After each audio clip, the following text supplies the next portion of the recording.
La convergence des nanotechnologies, des biotechnologies, de l'information, de tout ce qui est lié aux sciences cognitives, c'est le fait civilisationnel majeur du début du XXIe siècle. Ce n'est pas seulement un fait économique, ce n'est pas seulement un fait social, c'est un fait qui va très au-delà de l'économie et de la société. Pour le comprendre, il faut être un petit peu marxiste, mais marxiste dans le bon sens du terme, c'est-à-dire comprendre que les grandes évolutions de la société ne viennent pas comme ça du monde des idées, du monde très abstrait des idées, mais viennent de la sphère technico-économique. Ce sont bien les changements dans l'ordre technico-économique qui vont avoir des conséquences en cascade sur l'ensemble de la société. Et notre rôle à nous, le rôle des intellectuels, le rôle des scientifiques, c'est d'essayer de comprendre la nature de ce changement civilisationnel qui va nous occuper, à mon avis, au moins 10, 15 ou 20 ans. Et pour bien comprendre la nature de cette transformation, je pense qu'il faut se tourner vers le passé, parce que dans notre longue histoire, nous avons déjà connu des révolutions qui avaient une ampleur équivalente à celle des NBIC, à 2 nuances près dont je parlerai dans un instant.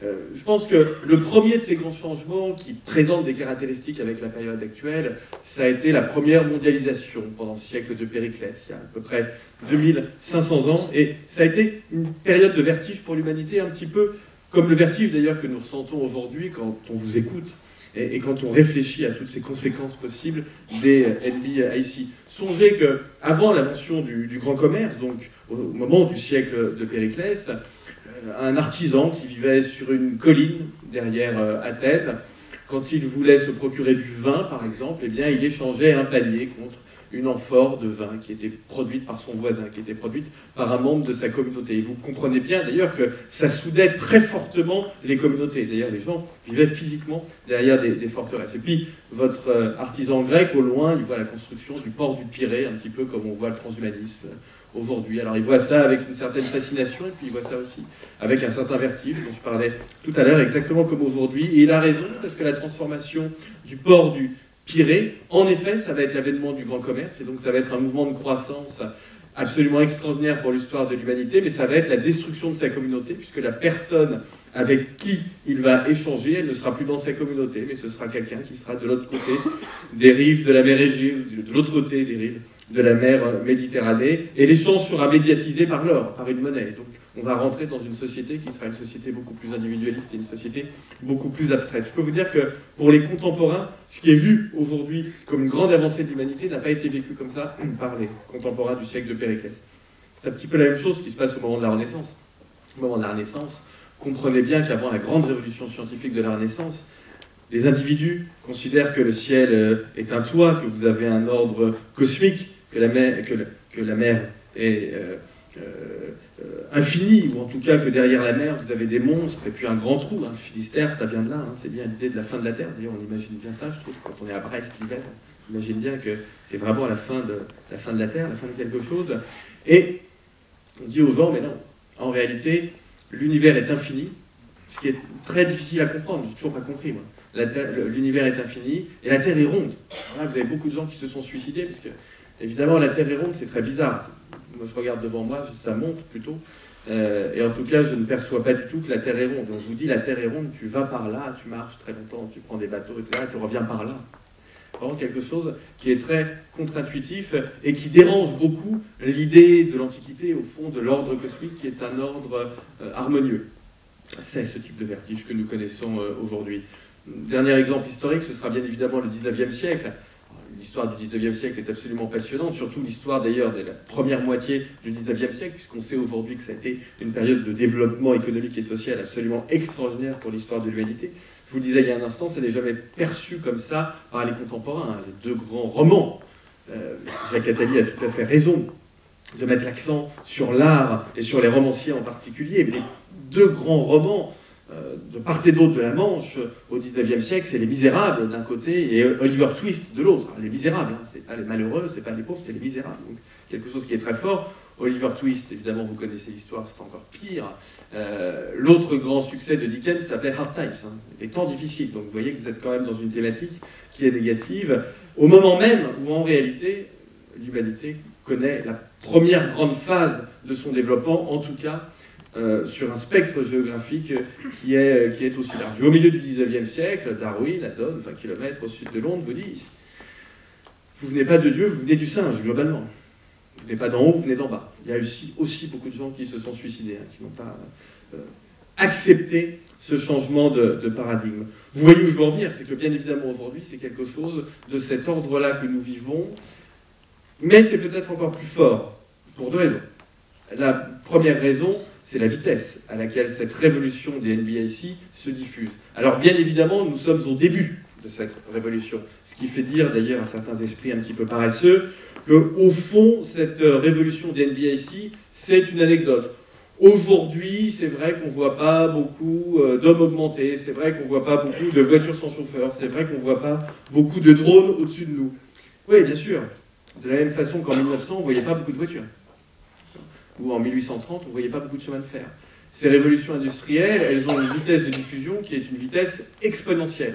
Ce qui est difficile à comprendre pour le cerveau humain, parce que le cerveau humain est plutôt linéaire, c'est-à-dire qu'il a plutôt tendance à considérer intuitivement que demain ressemblera à aujourd'hui ou même à hier. S'il n'y a pas eu beaucoup de croissance ces dernières années, il n'y aura pas beaucoup de croissance ces prochaines années. Ou à l'inverse, si vous avez eu beaucoup de croissance ces dernières années, vous aurez beaucoup de croissance ces prochaines années. Non, là, on est dans des évolutions qui sont exponentielles. C'est un classique dans le domaine de l'histoire économique.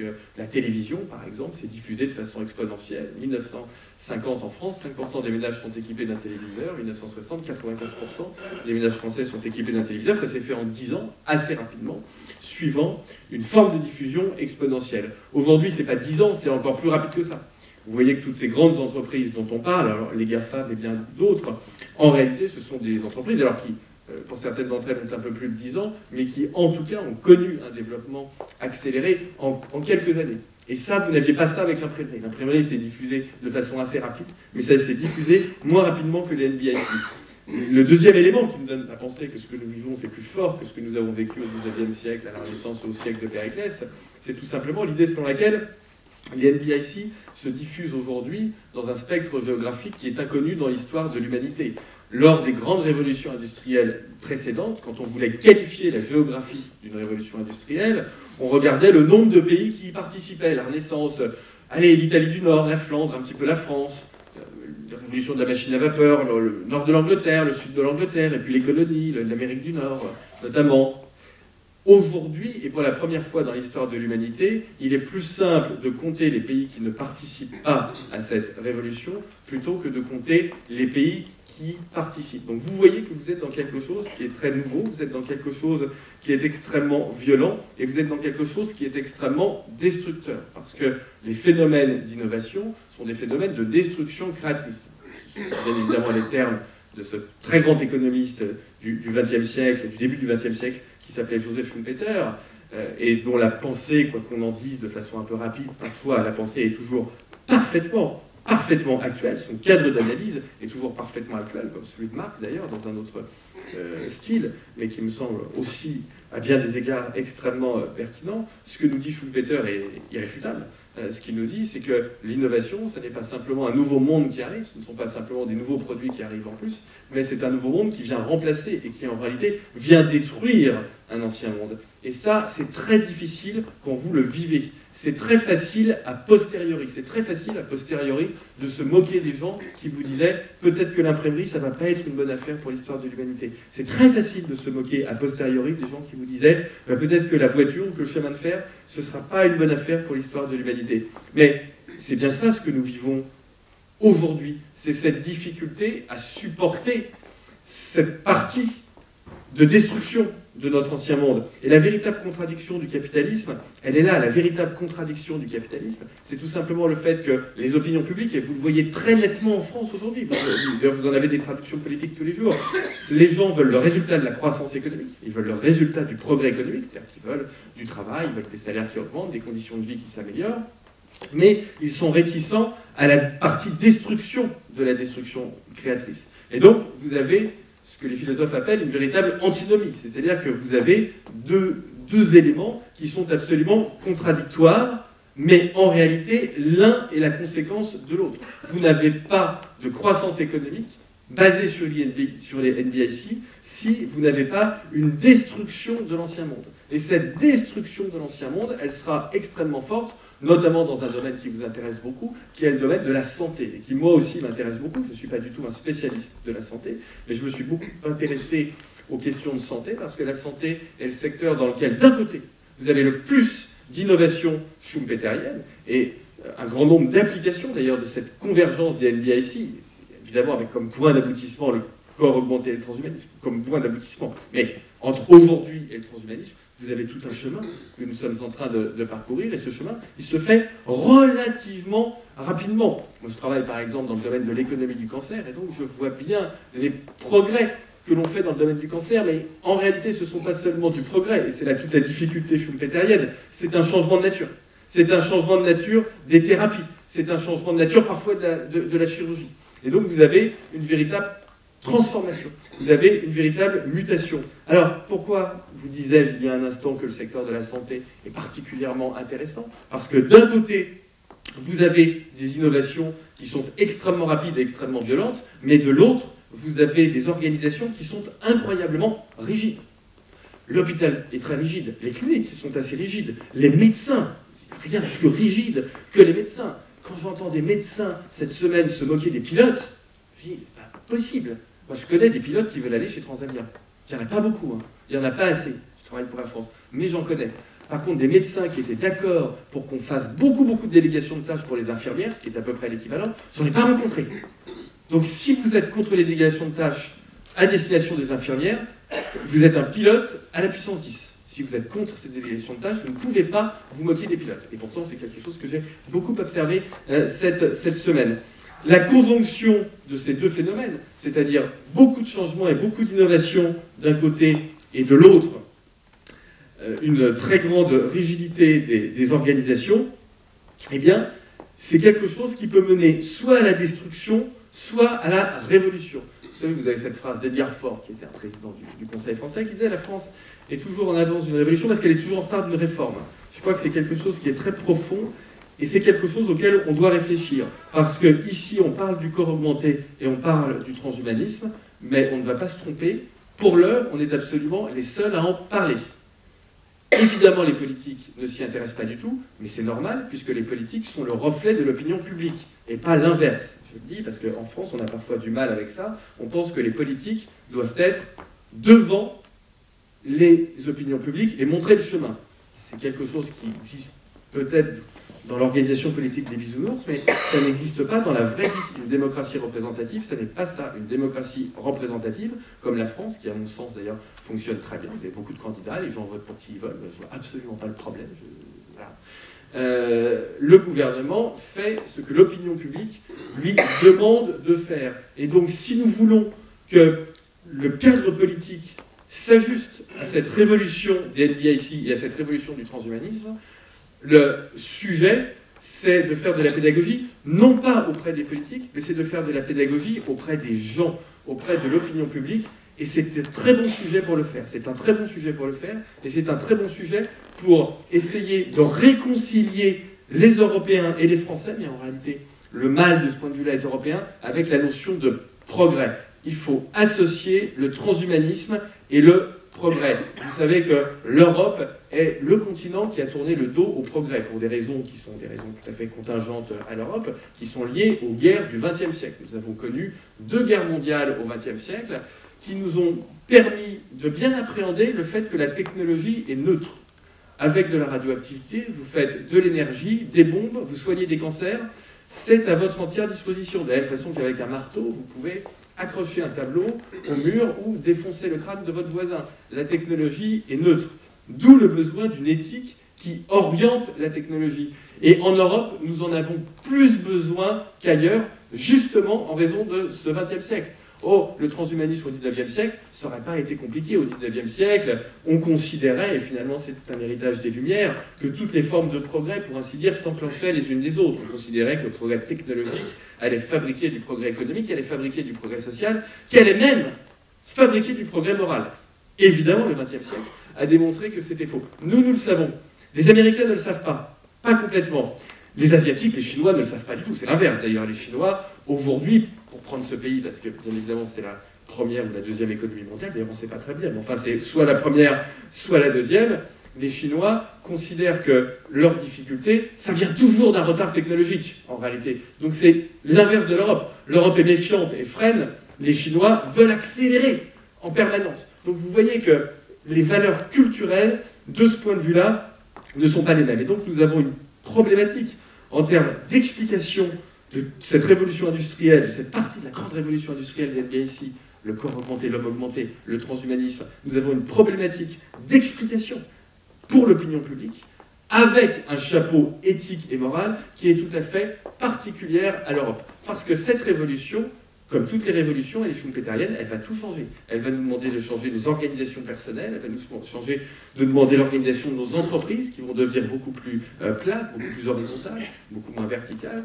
Elles vont nous demander de changer, bien évidemment, la sécurité sociale. Il est assez facile de comprendre que l'État-providence français est assez mal adapté au transhumanisme. Vous voyez bien qu'on n'a toujours pas réglé la question du travail du dimanche ou de la retraite.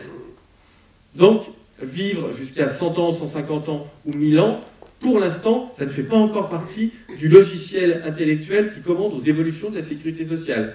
Idem, tous ces progrès technologiques, dans un premier temps, entraînent une augmentation très forte des dépenses de santé, et là encore on le voit bien dans le domaine de la cancérologie. Plus vous faites de progrès, plus vous sortez des médicaments ciblés, plus ces médicaments sont chers, puisqu'ils sont ciblés, et que leurs coûts de recherche et développement sont très importants, et surtout la demande sociale pour ces médicaments est très importante. Quand on a sorti Herceptine il y a une dizaine d'années pour soigner les cancers du sein, il est évident qu'on a considéré, et c'est notre contrat social en France, que toutes les femmes qui étaient porteurs du gène qui pouvait être annihilées par Herceptine, toutes les femmes, sans exception, devaient en profiter.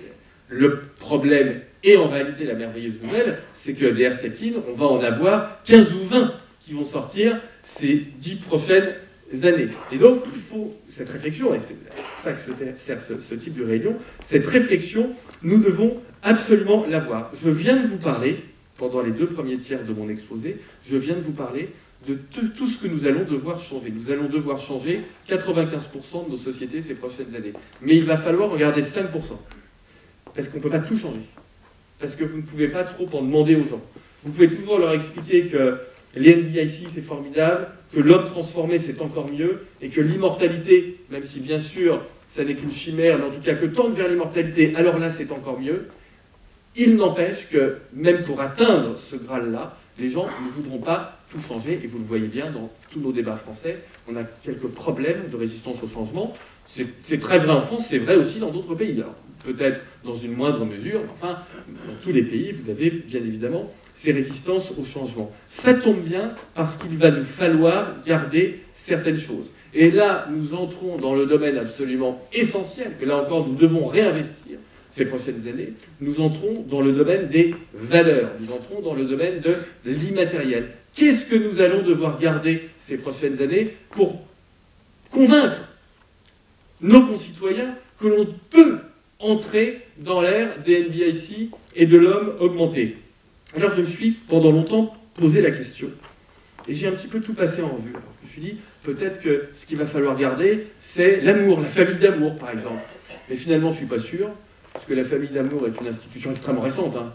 La famille était basée sur l'intérêt, grosso modo, jusqu'à la fin du XVIIIe siècle. Hein. Vous choisissiez un conjoint en raison, au fond, des convergences d'intérêts financiers qui existaient entre sa famille et la sienne, et puis votre famille et la sienne, et puis après l'exode rural, après l'usine, après le salariat, après la première révolution industrielle, vous êtes loin de vos parents, vous êtes loin du prêtre, et donc vous choisissez un conjoint sur l'amour, c'est-à-dire grosso modo sur son physique, ce qui pose tout un tas de problèmes, parce que le physique change, et donc on a inventé le divorce, etc. Voilà. Et donc vous voyez, c'est ça le matérialisme historique. Hein. Vous passez de la machine à vapeur, vous arrivez au divorce. Mais donc on voit au fond que cette histoire de famille, c'est très intéressant. Mon ami Luc Ferry a montré ça dans un livre important qui s'appelle La Révolution de l'amour. Mais au fond, c'est quand même quelque chose qui est assez friable. Je le regrette. Je pense que les NBIC vont détruire la famille et la nation. Je me réjouis de la destruction de la nation, très profondément, qui, à mon avis, est quelque chose qui est nuisible à beaucoup d'égards. Je regrette un peu celle de la famille. En tout cas, ce qui est certain, c'est qu'on ne va pas pouvoir baser cette permanence que l'on recherche pour traverser cette phase de destruction créatrice qui va être extrêmement fort, qui va être un véritable tsunami, nous ne pouvons pas le baser uniquement sur la famille et évidemment encore moins sur la nation. En réalité, et je vais aller tout de suite là où je veux en venir, vous avez 4 valeurs qui ont permis aux civilisations qui ont fait ce que nous sommes aujourd'hui de traverser toutes les grandes phases de destruction créatrice. Ces valeurs, plutôt ces vertus, ce que Platon justement appelle les vertus cardinales, et elles sont au nombre de 4, et je vous suggère, y compris dans ce type d'enceinte, d'y réfléchir pour y mettre un contenu extrêmement concret. Ces vertus, elles sont donc 4, la tempérance, la justice, le courage et la précaution. La tempérance, appliquée au transhumanisme ou appliquée au NBIC, ça veut dire je reste maître de la machine. Hein? La tempérance, c'est rester maître d'œuvre. J'aime les filles et le vin, je sais me contrôler. Voilà. C'est ce que l'on appelle la tempérance. La deuxième vertu, c'est la justice. Vertu très importante en Europe. Sujet très important en Europe. Le sujet de la justice appliquée au transhumanisme, c'est le laboratoire d'analyse médicale qui est à côté de chez moi va disparaître parce que dans 3 ans, je ferai mes examens sur mon iPhone. Je ne peux pas simplement lui dire... Moi, je suis un économiste libéral. Hein. Ceux qui ont suivi le débat que j'ai fait à la télévision hier soir ont bien vu que j'ai quelques problèmes avec beaucoup de mes concitoyens. Mais néanmoins, pour le coup, on ne peut pas dire au laboratoire d'analyse médicale « Désolé, il faut que tu t'adaptes, et si tu ne t'adaptes pas, tu vas disparaître ». Ça, c'est ce que nous dit la théorie économique, mais dans la réalité européenne et a fortiori française, ça ne marche pas. Et donc, il faut véritablement proposer quelque chose au laboratoire d'analyse médicale qui va perdre son job, comme au moniteur d'auto-école, par exemple, qui va perdre son job à cause de la voiture sans chauffeur. Et la justice, alors c'est un concept qui a été développé par un très grand prix Nobel d'économie indien qui s'appelle Amartya Sen, c'est sans doute aujourd'hui, dans la période que nous vivons, donner aux gens les capacités de réaliser leur propre vie. Après qu'ils le fassent ou non, c'est leur problème. Mais au moins les doter en capital humain et en capital financier suffisamment pour qu'ils puissent faire autre chose que ce qu'ils faisaient avant, surtout si leur activité a été détruite par une évolution technologique. Moi, je suis un technophile, je suis pour les NBIC, mais en même temps, le type qui avait son laboratoire d'analyse médicale, ou la libraire qui fait son travail depuis 15 ou 20 ans et dont le business model est détruit par Amazon, ben c'est quelqu'un d'honnête, c'est quelqu'un qui a été aimable, c'est quelqu'un qui a bien fait son job, c'est quelqu'un qui a payé ses impôts. Et donc, vous avez quelque chose de tragique au sens de la tragédie grecque, c'est-à-dire d'une déchirure interne, si vous voulez. Donc, il faut réinvestir la notion de justice. La notion de courage, hein, bien évidemment, pour tout ça, il faut du courage pour l'expliquer, j'en sais quelque chose, surtout aujourd'hui. Mais il faut aussi du courage quand vous avez votre laboratoire d'analyse médicale pour vous dire bah, mon avenir, il n'est quand même pas dans le dosage de la glycémie et du cholestérol. Même si ça représente la moitié de mon chiffre d'affaires, c'est pas ça. Mon avenir, il est ailleurs, et donc il faut le courage de changer. Et puis, notre ami Jacques Attali en parlait il y a un instant, la question bien évidemment de la prudence, qui est l'inverse de la précaution. Vous trouvez ça très bien décrit dans un livre d'Aristote qui s'appelle Éthique à Nicomaque. La précaution porte sur les fins. Je ne fais pas de ski. La prudence porte sur les moyens. Je fais du ski dans des conditions qui correspondent à mon entraînement, à mon expérience. C'est très exactement la réflexion que nous devons avoir dans le domaine du transhumanisme et de toutes les technologies NBIC. La question n'est pas de dire non. La question d'ailleurs n'est pas de dire non aux OGM, par exemple. C'est pas ça.